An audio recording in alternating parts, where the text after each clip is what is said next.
world-renowned women respecter, Big Ben Roethlisberger, is no longer on the team. It's a sad day for world-renowned women respecter, Big Ben Roethlisberger. You know, it's sad to know that he's not coming back. You know, threading the needle with them tight passes and small windows. You know, sometimes getting away with I'm just playing. He's gone. I don't like Big Ben Roethlisberger. I don't. Never have, never will. So, yeah. We on to the Pittsburgh Steelers. So let's talk about the Pittsburgh Steelers. I'm gonna be honest. This is the second video I had to re-record, and there isn't much to say about the Pittsburgh Steelers. I'm not gonna lie to you. These are the guys that left. Josh Dobbs is going to be a Deshaun Watson clone. Kalen Blige, as I highlight. Ray McLeod is going to the 49ers. If they actually use him, that's a good signing. Boo Schuster, don't care for him. Especially after Antonio Brown left. Didn't care for him. The whole dancing shtick. It's whatever. James Washington going to the Cowboys. He's from Texas, so that makes sense. I'm shocked they let Eric Ebron walk. Trey Turner going to the Commanders made sense for the Commanders. Didn't make much sense for the Steelers because they need to make sure their offensive line is straight. Because that's one of their biggest issues in the last couple of years. They're the horrible play of their offensive line. Joe Hayden's gone. He's a free agent. Taco Charlton going to the Saints. So that's really about it. Trey Turner is a big loss. For the Pittsburgh Steelers, Boo Schuster is a big loss, but I don't really care for him. And then Big Ben, he's going. So he's been there. He was there for 17, 18 years. And then, yeah, it was time. He's out there putting his footballs in places they don't belong. So he's 40. He's done. And how many years did he play? 17? Yeah, 17. So, whatever. So, that's it for the departures. Sorry. Let's talk about the acquisition. So, they brought in Mitch Trubisky. I'm not done talking about Mitch Trubisky in a second. We're going to get back to him in a second. But Miles Boykin coming in from the Ravens. Okafor, they need offensive line building, so that'll work. That's great for them. James Daniels, that's great for them. So these three guys have 3-year deals, so that'll help protect Mitch Trubisky and Kenny Pickett. We're going to talk about Kenny Pickett in a second. The steal of the offseason was Miles Jack for a 2-year deal. So the fact that the Jaguars even let Miles Jack walk is crazy. So a lot of people had the same questions that I had, but unless it's something that they just have not said anything, like his character or something, there has been no information, at least as far as I know, about it. So he's just not on the Jaguars no more. So he's 26 years old. So I know he'll make it work in Pittsburgh, but Levi Wallace from the Bills, that's a good signing. Ahkello Witherspoon, that's a good signing. Terrell Edmonds, my mom knows his mom, that's a good signing, or re-signing. And Gunnar Olszewski, that's Brody. So that's it for their acquisitions. Miles Jack is their biggest signing, and mainly because, no, I'll take it back. In the media, Mitch Trubisky is their biggest signing. In reality, Miles Jack is their biggest signing. So yeah, Miles Jack. They brought in Brian Flores. The Steelers brought in Brian Flores. He's gonna be the linebacking coach. So he'll be working with a great guy in that front. So he'll probably have some say or some influence on the defense.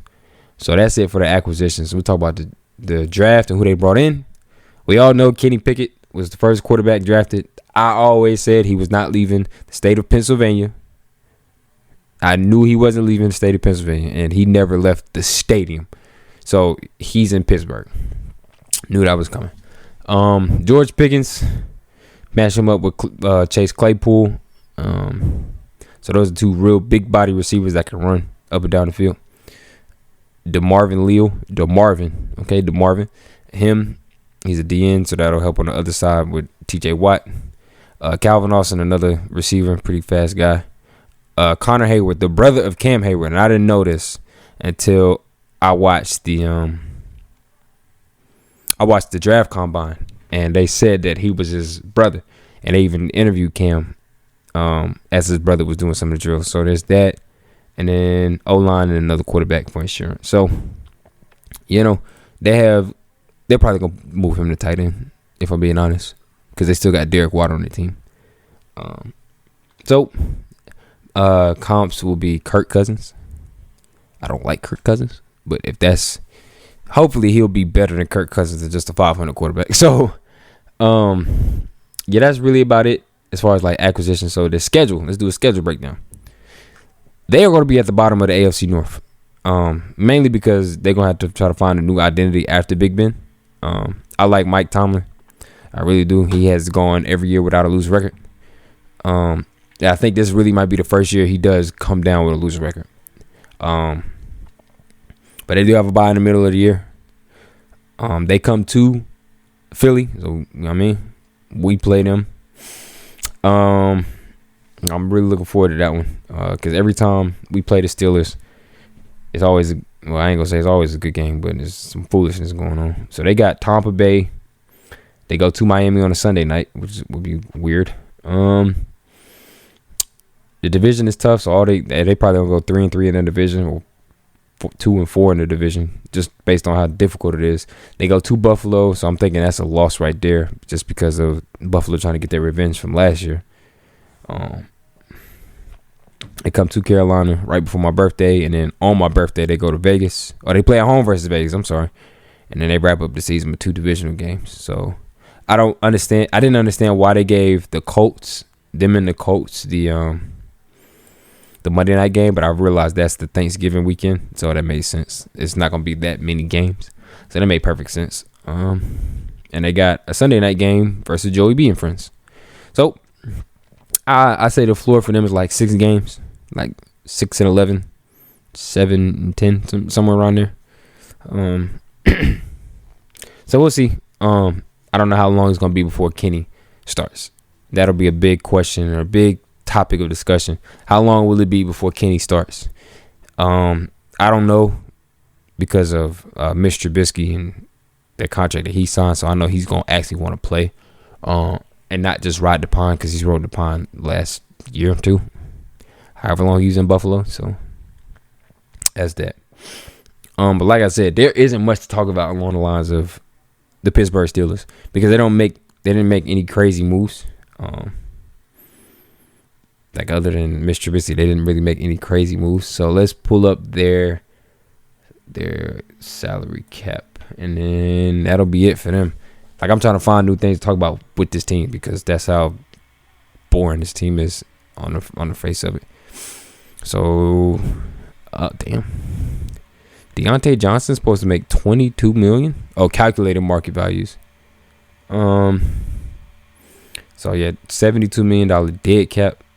Well, TJ Watt. So the defensive line is great. The defense was pretty good last year. So it's just the offense that's the problem. They don't have much money tied up in the offense right now. So Mason Rudolph is garbage. He can walk. So they got a lot of young dudes on offense. So we'll see how that plays out. But I have nothing. The Pittsburgh Steelers are kind of just whatever. So that's really all I got. It sucks that I had to re-record this, because it really confirmed that there's absolutely nothing. Going through this twice proved to me there's nothing to talk about for the Pittsburgh Steelers. So Big Ben is gone, and then that's the major news. No crazy signings. So that means they still got a little bit of money left over, or they all tied up with TJ Watt and friends. But that's it for this. I'm done for the day. So I want to say thank you for watching. I appreciate you if you watch all the way through. Any topics y'all want me to cover, please let me know. I want to say thank you for watching. Bye.